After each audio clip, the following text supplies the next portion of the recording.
Very very good morning. Hi అందరూ ఎట్లు అందరికీ నమస్తే. నేను మీ మీనా. నేనైతే బాగున్నా, అందరూ బాగుండాలని ఆ ఎల్లమ్మ తల్లిని మొక్కుకుంటున్నా.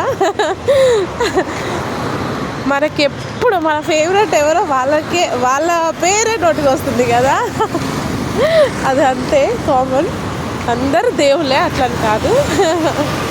అయితే నిన్న బోనాలు అయితే సూపర్గా జరిగినాయి. కట్టమైసమ్మకి పెద్దమ్మ తల్లికి 2 బోనాలు ఎక్కించేసాము. ఊరంతా బోనాలు మంచిగా జరిగినాయి. హాయిగా తిన్నాము. ఈవినింగ్ అయింది ఇంటికి వెళ్ళేసరికి 5 అయింది. అంటే తొందరగానే అయింది, ఇంకా కంప్లీట్గా. లేకపోతే ఇంకా నైట్ అయ్యేది. హడావిడి చేస్తారు కదా మన అన్నలు, అందరూ ఆగరు కదా. అందరికంటే ముందు మన భర్తలే హడావిడి చేస్తూ ఉంటారు. ఏమైంది అనుకుంటా అట్లా. కానీ అట్లా చేసే వాళ్ళు ఉంటేనే కొంచెమన్నా తొందరగా అవుతుంది. అయితే నాకు రోజు డ్యూటీలో స్నానం చేసి మా ఇంట్లో వాటర్ వస్తాయి కదా నల్లవి, ఆ వాటర్ వాడట్లేదు. ఏ రోజైనా ఇంట్లో ఉన్నప్పుడు తల స్నానం చేసినా కూడా జలుబు ఫుల్ పడుతుంది. అయినా ఈ మధ్య నేను బస్ స్టాప్లలో బస్ కోసం ఈవినింగ్ టైంలో ఫుల్ తడుస్తున్నా. ఆ తడి నెత్తితోనే తుడుచుకొని ఉండి మళ్ళీ వండుకొని తినే వరకల్లా తల ఎక్కడ ఆడుతుంది. నైట్లో ఎండ ఉండదు కదండి, ఆరక జలుబు పట్టేస్తుంది. ఖచ్చితంగా నేను డ్యూటీ నుంచి ఇంటికి వెళ్ళేటప్పుడు వర్షం వస్తూ ఉంటుంది.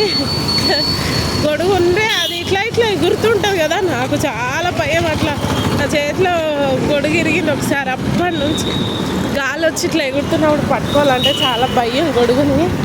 అప్పుడు బంద్ చేస్తా, తడిసినా సరే కానీ బంద్ చేస్తా, భయం వేస్తుంది. ఇట్లా చెయ్యి అంతా పైకి ఎగురుతున్నట్టుగా.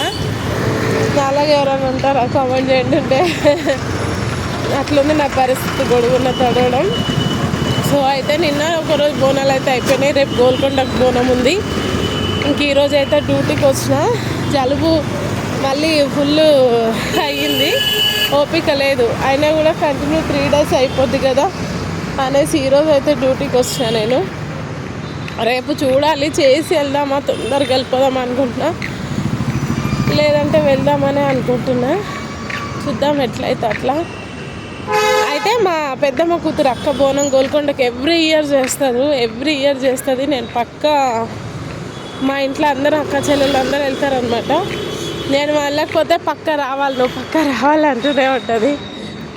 అది చూద్దాం, వెళ్ళి అమ్మని మొక్కేస్తుంటాం. మళ్ళీ మాకు సండే మండే కూడా కాళీ మందిర్ చేస్తాం. సండే ఇంటి దగ్గర 2 బోనాలు ఉంటాయి. నెక్స్ట్ వీక్ అది ఏ రోజు ఫిక్స్ చేస్తారో, ఇంకా తప్పు కొట్టి సాటిస్తారు కదా, అది ఇవ్వలేదు, ఇస్తారు. ఊరికే మాట్లాడుకుంటున్నారు అట్లా తెలిసింది. చూద్దాం, అది ఎప్పుడు నేను మళ్ళీ మాట్లాడి చెప్తా. అంతవరకు బాయ్. డ్యూటీకి వచ్చేసిన. ఒక లైక్ చేయండి అబ్బా ప్లీజ్. చాలామంది చూస్తున్నారు, లైక్ చేయట్లేదు. ప్లీజ్ లైక్ చేయండి, నా ఛానల్ ఫాలో చేయండి. Thank you so much. Bye.